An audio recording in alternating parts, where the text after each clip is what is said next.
بسم الله الرحمن الرحيم كل وناكسن داوديال كسو دوادا برنامجka faraqaynta wararka barnaamijkan caawa gabi ahaantiisba waxaynu ku soo qaadanayna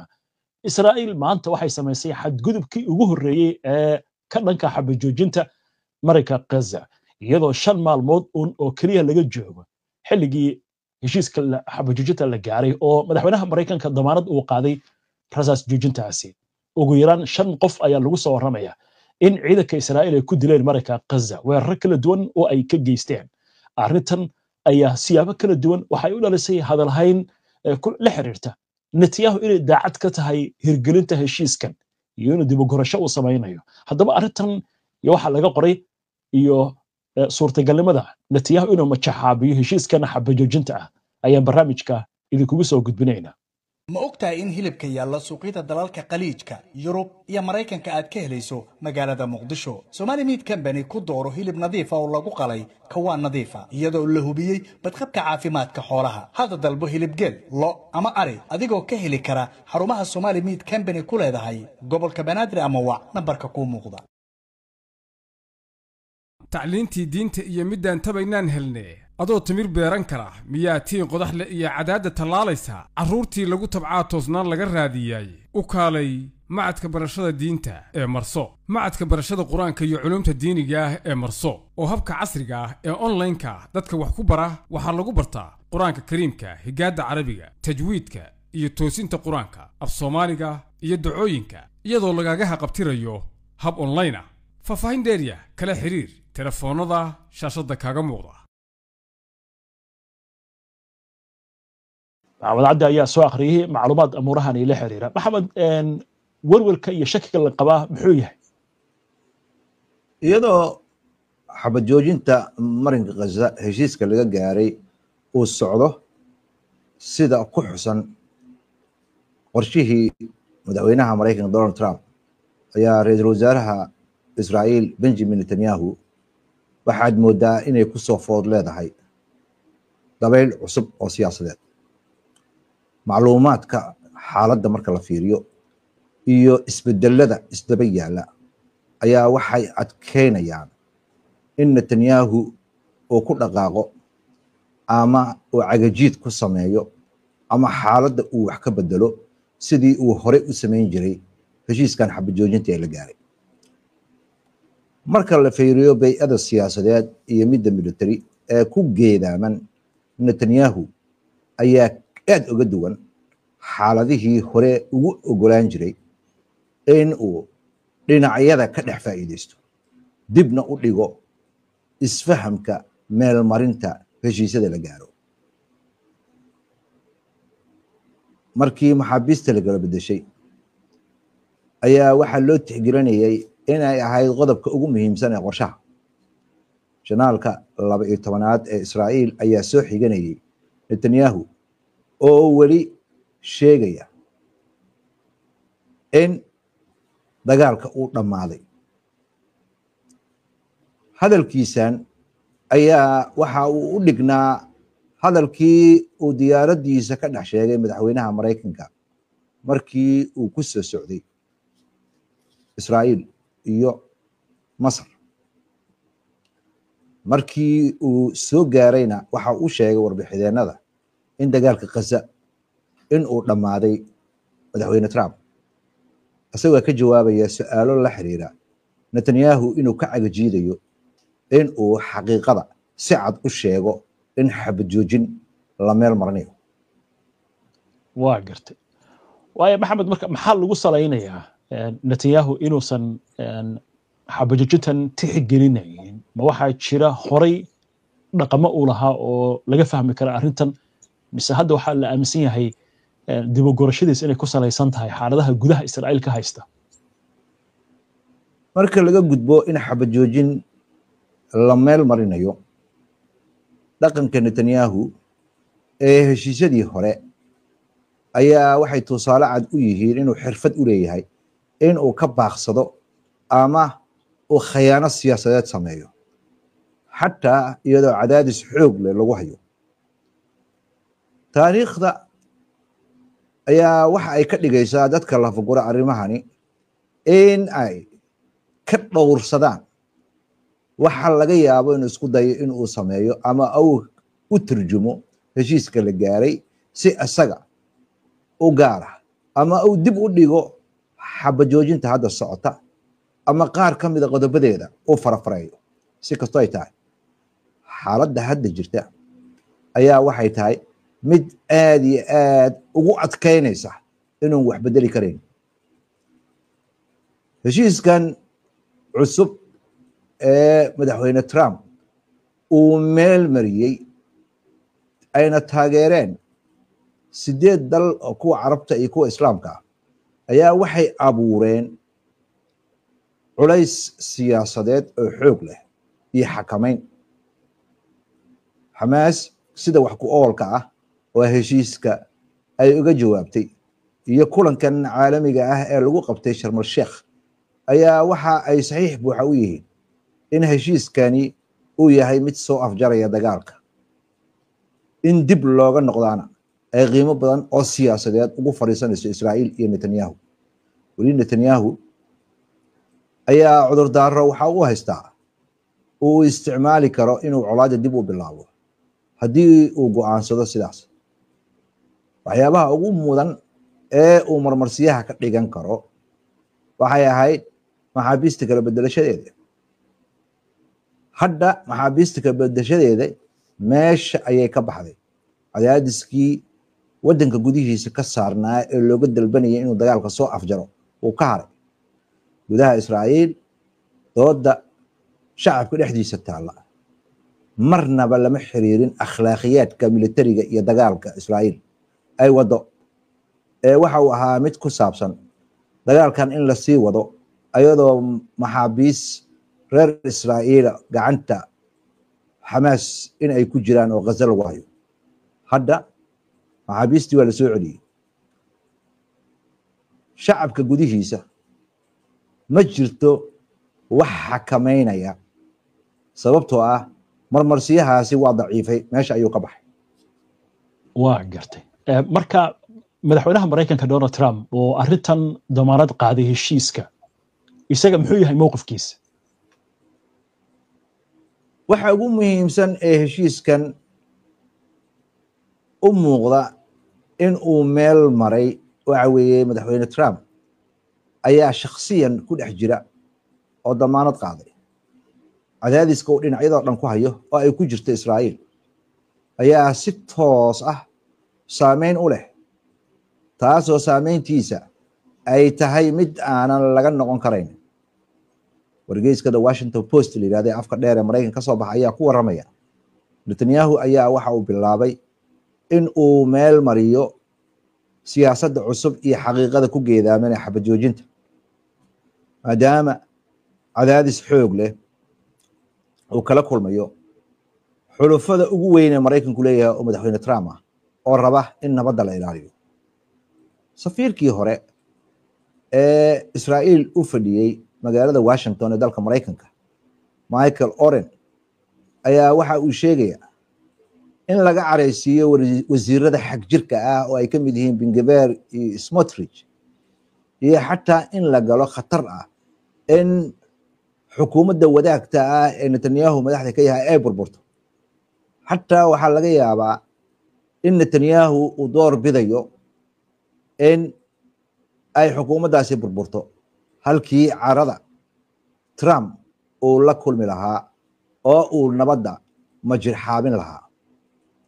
dadka arrimahan la socda ayaa waxay hoosta ka xariiqayaan Netanyahu hadda inuu howlihiisa u wato qaab siyaasadeed oo ka duwan qaababkii sanadkii hore Trump ayaa waxa uu rabaa inuu iska dhigo nin nabadda caalamka furaheeda haysta waxa uu noqday mid ay ka go'an tahay in la meel mariyo qorshahani dhanka kale wasiirada xaq jirka ah ee ku jira golaha wasiirada ee Netanyahu waxa ay lumiyeen qaar ka mid ah saameyntoodii ay hore u lahaayeen waxaadna moodaa in ay daciifeen sababo la xiriira dadka oo ka daalay dagaalka iyo go'doominta weyn ee Israa'iil caalamka soo wajahday waa gartay sidee marka arrintan loo arki karaa haddiiba la leeyahay warbaahinta gudaha Israa'iil heshiiskan wuxuu ka macno yahay Israa'iil in la badbaadiyay iyo hadda in la yiraahdo Netanyahu dagaal buu waxay xaydanaya sida laga soo xiganaya wargeyska Haaretz ninka arrimaha siyaasadda la fagura Yosef Filter madaxweynaha Mareykanka waxa uu badbaadiyay Israa'iil wuxuuna ka badbaadiyay Netanyahu iyo in ay qar iska toor siyaasadeed samayso Netanyahu dib u dhigidii uu sameyn jiray ee heshiisyada la xiriira ayaa ka cariisiyay Trump wuxuuna qasbay oo uu soo rogay in xabad joojin la qabto maxaabiistana si toos ah loo kala bedesho wuxuuna Israa'iil ku qasbay inay aqbasho wada xaajoodyada ay la maareynayaan Masar Qatar iyo Turkiga iyo xataa maamulka Falastiiniyiinta inay ka qayb qaataan wargeyska The New York Times la yiraahdo ee Mareykanka ka soo baxa ayaa su'aal muhiim ah keenay maxaa ku dhaliyay Netanyahu in uu qaato go'aanka ah mid ka soo horjeeda dhaqankii lagu aqoon jiray ee cagajiidnimada ahaa su'aashaas jawaabteeda waxay noqotay mid cad waxa weeye Trump ayaa arrintan qasbay wargeyska The Washington Post la yiraahdo ayaa soo xiganaya hogaamiye Falastiiniya Mustafa Barquuti la yiraahdo oo sheegaya in shakhsiyadda Trump laftirkiisa uu lug ku leeyahay heshiiskana uu saameyn weyn ku leeyahay oo uu hirgeliyay hirgelintaana ay ka xoog badan tahay kuwii hore saacadee Barquuti ayaa waxa uu ku darayaa hadal taxadar ah iyo feejignaan weli Netanyahu khiyaamooyinkiisa waa la ogsoon yahay waxa uu macallin ku yahay in uu dadka indhasar caadiyo nin hore la taliyo uga ahaan jiray Netanyahu oo la yiraahdo Nadav Stroshla ayaa waxa uu sheegay iyadoo Israa'iil ay u dabaaldegayso xabad joojinta hal arrin baa si qumaati cid walba ugu muuqata qofka ugu sumcadda wanaagsan Israa'iil waqtiga la joogo waa madaxweynaha Mareykanka Donald Trump ma jiro cid kaga munaasabsan in uu ku hogaamiyo Netanyahu doorashada xigta iyo ololaheeda waa gartay waayahay haddii marka arrintu hadda halkaasi ay marayso waxaa soo baxaya oo kale macluumaad la xiriira Xamaas inay heshay ballanqaad rasmi ah oo dhanka Mareykanka ka heshay xogtan cusub maxaa laga ogyahay ilaaha qaar ayaa waxay sheegayaan in Xamaas ay damaanad qaad oraah ah ka heshay dowladda Mareykanka in Israa'iil aynan dagaal xoog la dib ugu noqon doonin kadib markii maxaabiista ururka Xamaas ay gacanta ku hayaan la sii daayo si kastoo ay tahay isla ilahaas ayaa hoosta ka xariiqay in laga yaabo in uu la yimaado khidada Lubnaan oo kale oo ah taas macnaheedu yahay in Netanyahu uu ka baaqsado dagaal weyn laakiin uu bilaabo bartilmaameed khaarijin siyaasadeed iyo howlgallo gaar ah oo ka fuliyay Gaza gudaheeda qoraa isla markaana cilmi baare Sari Orabi ayaa asagana waxa uu sharaxay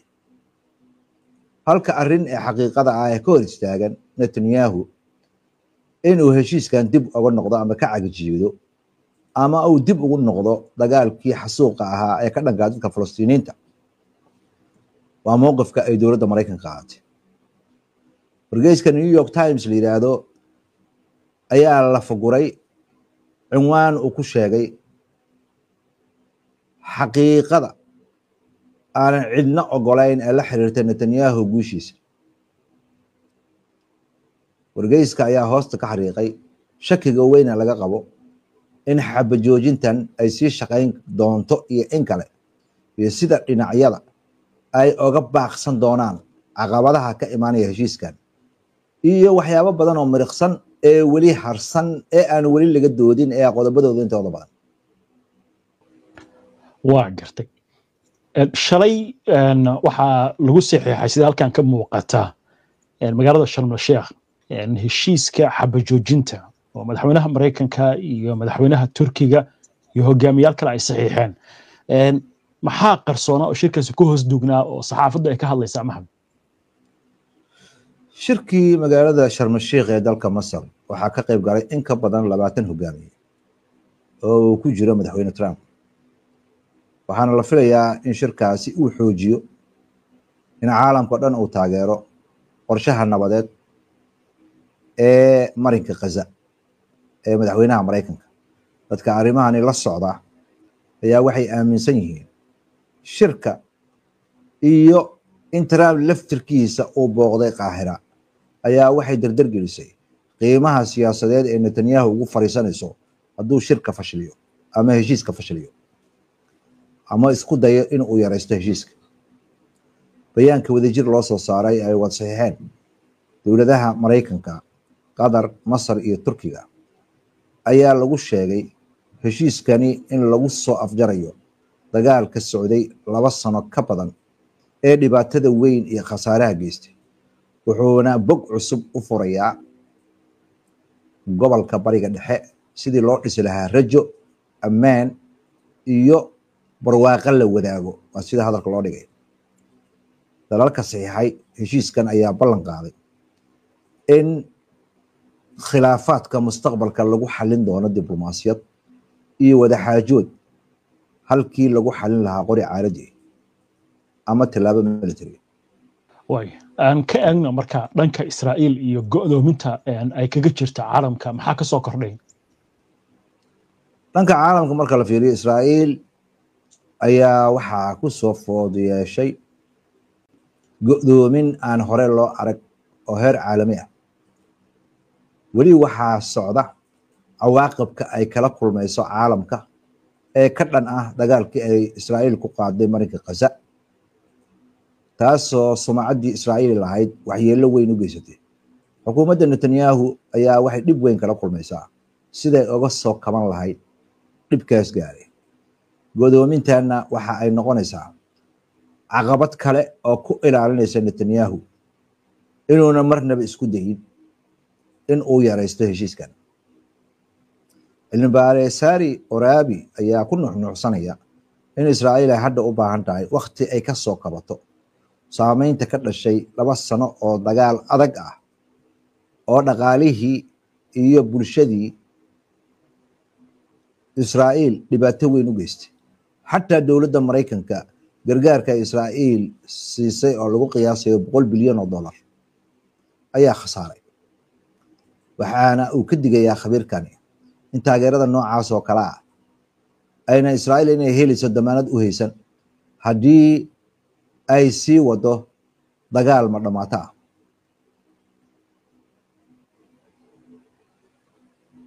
waa gartay isla Israa'iil inteena ka bixin wararkeeda ugu dambeeya marka laga tago hadiiba damac uu kaga jiray Netanyahu dagaalka inuu dib u bilaabo waxa la leeyahay daal iyo dagaalkii niyad aysan u hayn ciidamadu ay caqabad weyn ah halkaas maxaa laga ogayaa Israa'iil gudaheeda militarigii iyo ciidamadii sirti ayaa xaaladda ay ku sugan yihiin lagu tilmaamay daal aad u weyn waxaana ciidamada sirta iyo militarigana ay si buuxda u sheegeen inay ka soo horjeedaan inuu dagaalka marinka Gaza sii socdo taliyaasha ciidamada ayaa sheegay inay ka cagajiidayaan in dagaal lagu noqdo waxa ayna sheegeen in khasaare xoog leh uu ka soo gaaray dagaalkaasi ciidankuna ay daalan yihiin aragti midaysan oo siyaasadeed oo mustaqbalka Gaza in aynan siyaasiyiintu faraha ku hayn Waraabi ayaa hoosta ka xariiqaya in ciidamadu ay ka baqayaan in ay ku dhamaadaan in laga dhigo ciidan booliis oo si joogto ah marinka Gaza u jooga xaaladaas oo ciidanku ay rabaan inay ka baaqsadaan arinta kale oo walwal kale ayaa ah sida uu khabiirkan hadalka u dhigay oo laga yaabo inay aad u xakamayso Netanyahu in uu dagaal kale dib u bilaabo waa ciidankiisa culayska ay ku hayaan iyo ciidanka sirta. wargeyska New York Times ayaa tilmaamaya asna sharaxayana in xaaladda jirta ay tahay mid aan sahlanayn gudaha Israa'iil. runta aan laga baaqsan karin ayaa waxay tahay guusha ah in laga adkaaday ururka Xamaas oo ay xukuumadda sheeganaysay khiyaaligii ku qornaa kutubta diimeed ay masiixiyiinta iyo yuhuudda leeyihiin ayaa fashilantay. xabad joojintan waxa ay burburisay 2 sano ee la soo dhaafay ballankii la qaaday oo ah guul buuxdaan gaarayna Xamaas ayaan tirtirayna. sanado badan Netanyahu waxa uu diidayay in la yeesho wax wada hadal oo xabad joojin lagu gaarayo, wuxuuna sheegayay waa inay isdhiibaan. waa sidoo hadalka u dhigayay ururka argixisada oo Xamaas ka waday. wasiiradiisa ayaa iyagana waxay ballan qaadayeen inay awoodda militariga Xamaas ay gebigeedba burburinayaan. xataa waxay ka doodayeen inay xoog u qabsanayaan marinka Gaza oo ay yuhuudda deegaan uga sameynayaan. aragtidaasi ayaa afka goosatay oo burburtay hadda. natiijaduna waxay tahay ay ku timid sidaasi waa adkaysiga, sabarka, dulqaadka Falastiiniyiinta iyo Israa'iil oo ku fashilantay hadafkii ay dagaalka lahayd.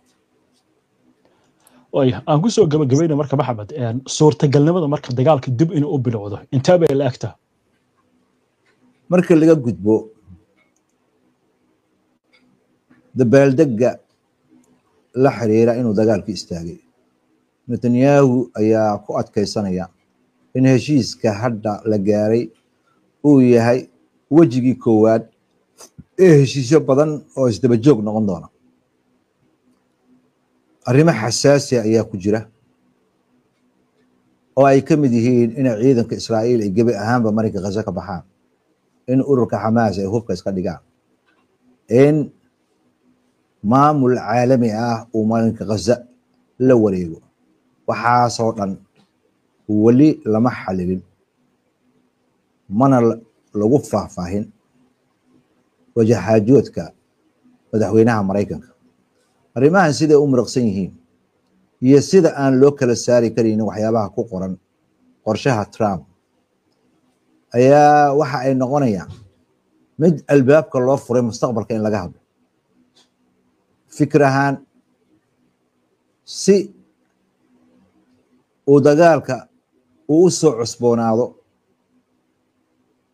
joogitaanka ciidanka Israa'iil ayaa weli waxay joogayaan marinka Gaza. taasna waxay u ogolaanaysaa Netanyahu inuu ciidankiisa dib u habeen ku samaysto soo abaabulo. haddii uu doonana uu dagaal dib u bilaabo. lafagurayaasha ayaa waxay ku doodayaan Israa'iil baa laga yaabaa taa beddelkeedii inay hadafiyo ay leedahay xadidan ama howlgalle xadidan si ay u xakamayso, ay gacanta ugu hayso xuduudka jidgooyooyinka ku yaala ee la isaga gudbo, si ay u maamusho ama u gacmayso gargaarka soo gelaya marinka Gaza, iyo inay weeraro khaarijin siyaasadeeda ku dhaqaaqdo iyadoo aan dagaal ballaaran ku noqon. qaababka noocaana ayaa laga yaabaa Netanyahu inay u ogolaadaan inuu ku qanciyo wasiirada iyo taageerayaashiisa xag jirka ah, hase ahaatee uu ka baaqsado si toosa inay isugu dhacaan dowladda Mareykanka. inta aaladaha saas oo kale ah uu ku gaari karayo istiraatiijiyada ay Israa'iil u dan leedahay, iyadoo awoodaha gobolka bariga dhexe ka jirana ay weli sii wadi doonaan inay ka hadlaan in xiriir caadi lala yeesho Israa'iil ama heshiiska Abraham. Netanyahu weli waxa uu isku dayayaa inuu dib u qaaban u sameeyo wixii uu yeeli lahaa. hase ahaatee dagaalka waxaad moodaa in uu ka cagajiidayo ka qayb qaadashada nabad buuxda si uu isku dayo intuu fursad uu wax dib u qaabeeyo helayo. arrintaasna cid walba ayaa indhaha ku haysa. waa tahay maxamed, waa mahadsan tahay. daawadayaashuna way mahadsan yihiin. inta ayaan kusoo gabagabeynaynaa barnaamijka daawada si aad ula socoto wararka barnaamijyada iyo macluumaadka aynu halkan ka soo gudbino haddii aad ka cusub tahay baraheena bulshada ama horay aadan ugu xirnayn hadda ku soo biir aynu barnaamijka xiga insha Allah inta ka horeysa nabadgelyo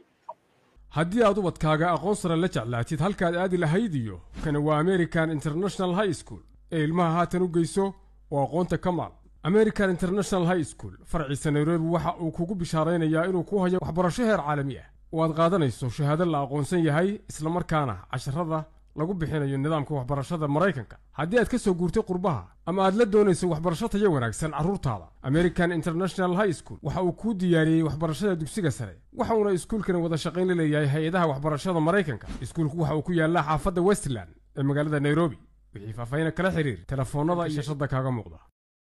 xarunta Al-Hidayah Academy aan step ahead tuition tub waxbarasho iyo taageeradii aqoonta bagala lagu taami jiray arday toosintiis iyo tuushinkay ku tilmaaman tahay Al-Hidayah Academy aan step ahead tuition hawlwalina toos tilmaanso waad ubadka tacliin tiro iyo xisaab iyo tarbiyeen kugu toosaye xarunta Al-Hidayah Academy aan step ahead tuition ee magaalada London waxay bixisaa adeeg waxbarasho dhameystiran oo loogu talagalay carruurta dhalinyarada iyo dadka waaweyn ujeedaduna ay tahay in kor loogu qaado aqoonta ilmahaaga dhanka diinta islaamka iyo maadooyinka iskuulka iyadoo la adeegsanayo macallimiin xirfad leh iyo barnaamijyo casri ah waxaan diiradda saaraa waxbarashada diiniga barashada quraanka kariimka